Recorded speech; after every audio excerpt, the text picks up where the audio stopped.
Hello students, welcome to my channel online study with new style. আজ আমি আমার এই ভিডিওর মাধ্যমে তোমরা যারা এই 2024 সালে অষ্টম শ্রেণীতে উঠেছ এবং তোমাদের এপ্রিল মাসে প্রথম সাবমেটিভ পরীক্ষা, তাদের জন্য অষ্টম শ্রেণীর পরিবেশ ও বিজ্ঞান বিষয়ের দ্বিতীয় অধ্যায় মৌল যৌগ ও রাসায়নিক বিক্রিয়া এর দ্বিতীয় পাঠ পদার্থের গঠন, এখান থেকে অতি গুরুত্বপূর্ণ প্রশ্ন ও তার সম্পূর্ণ উত্তর এর সাজেশন ভিডিও নিয়ে উপস্থিত হয়েছি আমার এই চ্যানেলে, যে প্রশ্নগুলি তোমাদের ফাইনাল পরীক্ষার জন্য এবং প্রথম সাবমেটিভ এক্সামের জন্য খুবই গুরুত্বপূর্ণ, সেই প্রশ্নগুলিকে আজকের এই ভিডিওতে রাখা হয়েছে। সুতরাং আজকের এই ভিডিওটি তোমরা প্রথম থেকে শেষ পর্যন্ত মনোযোগ সহকারে দেখো, কারণ আমি এই ভিডিও চলাকালীন এই প্রশ্ন উত্তর পিডিএফ এর পাসওয়ার্ডটি দেখিয়ে দেবো, যার মাধ্যমে তোমরা ডেসক্রিপশন বক্স থেকে ফ্রি পিডিএফ ডাউনলোড করতে পারবে। সুতরাং আজকের এই ভিডিওটি তোমরা প্রথম থেকে শেষ পর্যন্ত মনোযোগ সহকারে দেখো। ক্লাস 8 পরিবেশ ও বিজ্ঞান দ্বিতীয় অধ্যায় মৌল যৌগ ও রাসায়নিক বিক্রিয়া প্রথম পর্যায়ক্রমিক মূল্যায়নের জন্য এই অধ্যায়ে ধার্য নম্বর এমসিকিউ 2টি, এসএকিউ 1টি, 2 নম্বরের প্রশ্ন 1টি, মোট নম্বর 5। পদার্থের গঠন গুরুত্বপূর্ণ প্রশ্নোত্তর। প্রথম প্রশ্ন, অ্যাটম কথাটির উৎপত্তি কোথা থেকে? উত্তরটি লিখবে গ্রিক শব্দ অ্যাটমস থেকে, যার অর্থ যাকে আর ভাঙা যায় না। খুব গুরুত্বপূর্ণ প্রশ্ন। আমি তোমাদের এসএকিউ হিসেবে প্রশ্নগুলিকে দিয়ে দিয়েছি, পরীক্ষায় এমসিকিউ পার্ট এলে তোমরা করতে পারবে। কোন ভারতীয় দার্শনিক সর্বপ্রথম পরমাণু অস্তিত্বের কথা বলেছেন? ভারতীয় দার্শনিক কণাদ সর্বপ্রথম পরমাণু অস্তিত্বের কথা বলেছেন। পরের প্রশ্ন, সর্বপ্রথম কে পরমাণুর ধারণা দেন? উত্তরটি হবে গ্রিক দার্শনিক ডেমোক্রিটাস। আজ থেকে প্রায় 2500 বছর আগে সর্বপ্রথম পরমাণুর ধারণা দেন। পরের প্রশ্ন, পরমাণুবাদের জনককে? সঠিক উত্তর জন ডাল্টন। এমসিকিউতে থাকে। পরের প্রশ্ন, ডাল্টনের পরমাণুবাদগুলি লেখো। খুব গুরুত্বপূর্ণ প্রশ্ন 2 নম্বরের প্রশ্নের জন্য। 1808 খ্রিস্টাব্দে বিজ্ঞানী জন ডাল্টন তার অনুবাদ প্রকাশ করে। এতে বলার ছিল মৌলের ক্ষুদ্রতম অবিভাজ্য কণা হলো পরমাণু, যার সৃষ্টিও করা যায় না আবার ধ্বংসও করা যায় না। দ্বিতীয় পয়েন্ট, একই মৌলের পরমাণুর ভর ও রাসায়নিক ধর্ম একই রকম। তৃতীয় পয়েন্ট, ভিন্ন ভিন্ন মৌলের পরমাণুর ভর ও রাসায়নিক ধর্ম আলাদা। চতুর্থ পয়েন্ট, রাসায়নিক বিক্রিয়ার সময় বিভিন্ন মৌলের পরমাণুরা পূর্ণ সংখ্যার অনুপাতে যুক্ত হয়ে যৌগ গঠন করে। পরের প্রশ্ন, ডাল্টনের পরমাণুবাদের ত্রুটি লেখো। খুব গুরুত্বপূর্ণ প্রশ্ন, উত্তরটি তোমরা দেখে নাও। আধুনিক বিজ্ঞানের মাধ্যমে পরমাণু সম্পর্কে সঠিক তথ্য জানার পর ডাল্টনের পরমাণুবাদের ত্রুটিগুলি সহজেই শনাক্ত করা গেছে। ডাল্টনের পরমাণুবাদের ত্রুটিগুলি হলো, উত্তরটি দেখে নাও। পরমাণু কি আর ভাঙা যায়? আরও ক্ষুদ্র কণা যেমন ইলেকট্রন, প্রোটন, নিউট্রন ইত্যাদি পাওয়া যায়। অর্থাৎ ডাল্টনের পরমাণুবাদে পরমাণু অবিভাজ্যতা ঠিক নয়। পরের পয়েন্ট, ডাল্টনের পরমাণুবাদ অনুযায়ী একই মৌলের পরমাণুর ভর ও রাসায়নিক ধর্ম একই হবে, কিন্তু আইসোটোপ আবিষ্কার হওয়ার পর জানা গেছে একই মৌলের ভিন্ন ভর বিশিষ্ট পরমাণু থাকতে পারে। 3 নম্বর পয়েন্ট, পরমাণুবাদ অনুযায়ী ভিন্ন মৌলের পরমাণুর ভর ও ধর্ম ভিন্ন হয়, তবে আইসোবার আবিষ্কার হওয়ার পর জানা গেছে ভিন্ন মৌলের পরমাণুর ভর ও একই হতে পারে।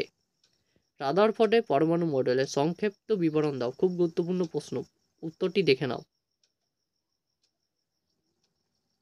পরের পয়েন্ট, সর্বপ্রথম কে অণুর ধারণা দেন? উত্তরটি হবে বিজ্ঞানী অ্যামেডিও অ্যাভোগাড্রো সর্বপ্রথম অণুর ধারণা দেন। পরের প্রশ্ন, অনুবাদের জনককে? উত্তরটি হবে অ্যামেডিও অ্যাভোগাড্রো। পরের প্রশ্ন, পরমাণু প্রধানত কোন কোন কণা দিয়ে গঠিত? উত্তর হবে ইলেকট্রন, প্রোটন ও নিউট্রন কণা দিয়ে গঠিত। পরের প্রশ্ন, পরমাণুর মধ্যে সবচেয়ে ভারী কণা কোনটি? নিউট্রন। পরমাণুর মধ্যে সবচেয়ে হালকা কণা কোনটি? ইলেকট্রন। ইলেকট্রনকে আবিষ্কার করে? উত্তরটি দেখে নাও বিজ্ঞানী জে জে থমসন। ইলেকট্রন কণার নামকরণ কে করেন? দেখে নাও উত্তরটি বিজ্ঞানী জর্জ স্টোনি। প্রোটন কণা কে আবিষ্কার করে? বিজ্ঞানী রাদারফোর্ড 1920 সালে। পরের প্রশ্ন, পরমাণুর ভিতরে আধানবিহীন কণার নাম কি? নিউট্রন। এই প্রশ্নটি খুব গুরুত্বপূর্ণ, এমসিকিউতে বিভিন্ন স্কুলে প্রথম সাবমেটিভ এক্সামে দিয়েছে। সমযোজী যৌগের একটি বন্ধনে কটি ইলেকট্রন দ্বারা গঠিত? দুটি। এই সমযোজী বন্ধন তড়িৎযোজী বন্ধন একটি অধ্যায় তোমরা দশম শ্রেণীতে যখন উঠবে তোমরা পড়বে।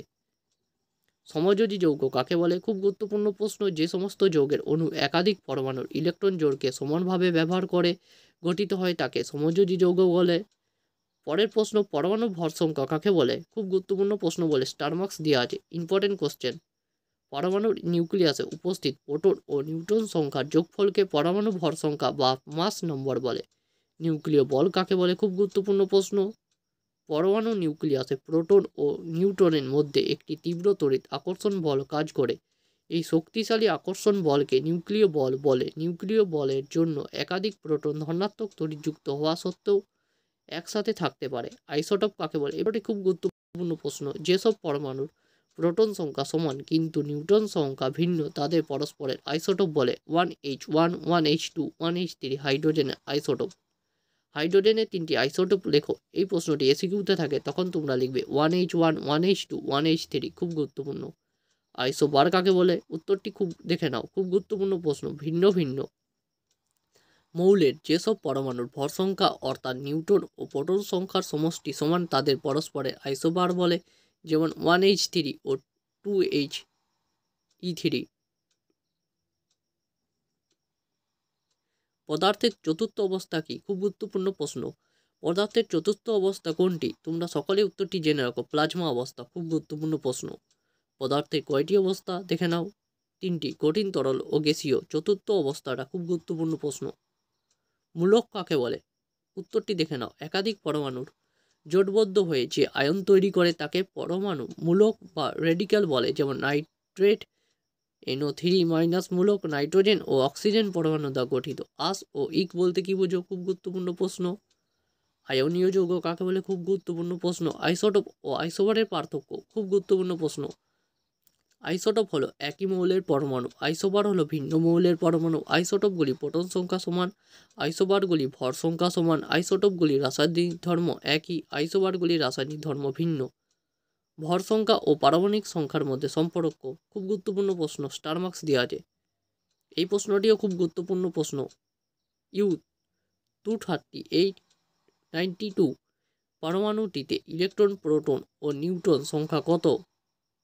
92 পরমাণুটিতে কটি নিউট্রন কম থাকলে সংকেত কি হয়? খুব গুরুত্বপূর্ণ প্রশ্ন। কঠিন পদার্থে নির্দিষ্ট আকার বা আয়তন থাকে কেন? খুব গুরুত্বপূর্ণ প্রশ্ন। এবং আজকের শেষ প্রশ্ন, কোনো পরমাণুর ভর সংখ্যা ও পরমাণু ক্রমাঙ্ক একই হয়, উদাহরণ দাও। উত্তরটি হবে যে পরমাণুর কোনো নিউট্রন থাকে না সেই পরমাণু ভর সংখ্যা ও পরমাণু ক্রমাঙ্ক একই হয়। যেমন সাধারণ হাইড্রোজেনের পরমাণু ক্রমাঙ্ক সমান ভর সংখ্যা সমান 1। তোমরা এই 32টি প্রশ্ন ভালো করে করো তোমাদের প্রথম সাবমেটিভ এক্সামের জন্য। খুব গুরুত্বপূর্ণ প্রশ্নগুলিকে রাখা হয়েছে। তোমরা যারা এই ভিডিওটি এতক্ষণ ধরে দেখলে তোমাদের সকলকে জানাই অসংখ্য ধন্যবাদ। ভিডিওটি ভালো লেগে থাকলে এবং একটু উপকারে হলে তোমরা অতি অবশ্যই ভিডিওটিতে লাইক করো এবং চ্যানেলটিকে সাবস্ক্রাইব করে নিজের পরিবারের মতো আপন করে নাও। কারণ আমি আমার এই চ্যানেলের মাধ্যমে তোমাদের অষ্টম শ্রেণীর পরিবেশ ও বিজ্ঞান ভূগোল সম্পূর্ণ অধ্যায়ভিত্তিক ক্লাস দেবো প্রশ্ন উত্তরে, এবং সঙ্গে থাকবে ফ্রি PDF। তাই অতি অবশ্যই তোমরা যারা ভিডিওগুলি দেখছো চ্যানেলটিকে সাবস্ক্রাইব করে আমার পাশে এসে দাঁড়াও এবং নিজের পরিবারের মতো করে এই চ্যানেলটিকে আপন করে নাও। প্রতিটি ভিডিওতেই আমি তোমাদের ফ্রি PDF দিই বিভিন্ন ক্লাসের, অষ্টম শ্রেণী, দশম শ্রেণী, একাদশ ও দ্বাদশ শ্রেণী। তাই তোমাদের সকলের কাছে আমি রিকোয়েস্ট করছি অন্তত চ্যানেলটিকে সাবস্ক্রাইব করো এবং সাবস্ক্রাইব করে রেখে দাও এবং নোটিফিকেশান অল করে রাখো, যাতে আমি যখনই ভিডিও আপলোড করব সবার আগে তোমার কাছে নোটিফিকেশানটি সেই ভিডিওর যায়। তাই আমি এই ভিডিওতে তোমাদের অষ্টম শ্রেণীর ছাত্রছাত্রীদের রিকোয়েস্ট করছি তোমরা অতি অবশ্যই এই চ্যানেলটিকে সাবস্ক্রাইব করো এবং ডেসক্রিপশন বক্স থেকে ফ্রি PDFটি ডাউনলোড করো এবং সেখান থেকে প্রশ্নোত্তরগুলি ভালো করে তৈরি করো প্রথম সাবমেটিভ এক্সামের জন্য। ভিডিওগুলি ভালো লেগে থাকলে লাইক করো। আবারও রিকোয়েস্ট করছি চ্যানেলটিকে সাবস্ক্রাইব করো, নিজের পরিবারের মতো আপন করে নাও। আজ এতটাই, পরদিন দেখা হবে অন্য একটি নতুন ভিডিওতে।